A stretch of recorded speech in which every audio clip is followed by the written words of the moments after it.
सरकारनं शेतकऱ्यांना आणि जनतेला वाऱ्यावर सोडले, सरकार कुंभकर्णासारखं झोपलंय अशी टीका काँग्रेस नेते वडेट्टीवारांनी केली। तर मी आज दत्ता भडेंना फोन करणार अशी माहिती राष्ट्रवादी शरद पवार गटाच्या खासदार सुप्रिया सुळेंनी दिली।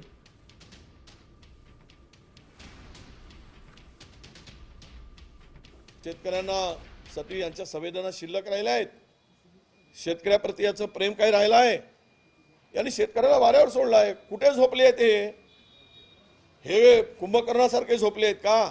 एवढं मोठा नुकसान होऊ नये जर केंद्राकडे प्रस्ताव केला नसेल, मागणी गेली नसेल, तर मला वाटतं हे सरकार केवळ बेमानी करून निवडणुका जिंकणं, सत्तेची खुर्ची उभवणं आणि जनतेला आणि शेतकऱ्याला वाऱ्यावर सोडणं एवढंच यांचं काम आहे। या पलीकडे या सरकारला आता दुसरं काम राहिलेलं नाही।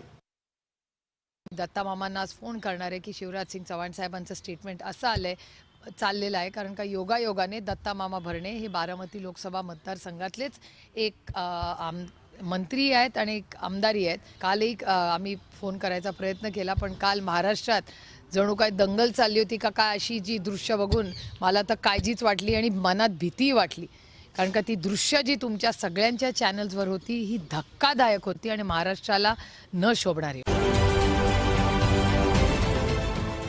देश विदेशातील प्रत्येक घडामोडींचे लाईव्ह अपडेट मिळवण्यासाठी आता साम टीव्हीच्या सर्व सोशल मीडिया प्लॅटफॉर्मला लाईक, फॉलो आणि सबस्क्राईब करा।